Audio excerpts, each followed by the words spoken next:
तुमचा स्टाफ झाला ना, सेल्समॅनचं नाव इथे सिलेक्ट करतात ते का, हा ऍड कसा करायचा तो दाखवतो. तुम्ही इथे रिपोर्ट मास्टर मध्ये यायचं, मास्टर मध्ये यायचं, लेजर मध्ये न्यू लेजरला यायचं. ओके, इथे सन्ड्री क्रेडिटर फील्ड स्टाफ नावाचं एक ऑप्शन असणार बघा, account group sundry creditors field staff. Okay, ह्याच्या अंडर ते स्टाफचं नाव बनवायचं, एंटर मारायचं. इथे नाव सांगा कोणाचं ऍड करायचं. स्पेलिंग बरोबर आहे.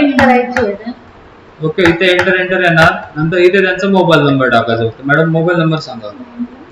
9146995084. बस एवढं मारून पेज डाऊन करायचं, एंटर मारून पेज डाऊन मारून सेव्ह करायचं. आता तुम्ही येणार इथे बिलला, इथे तुमचं आलेलं आहे बघा. ओके, बस एवढंच केलं. स्टाफ इथून तुम्ही स्टाफ किंवा सेल्समॅन ऍड करू शकता.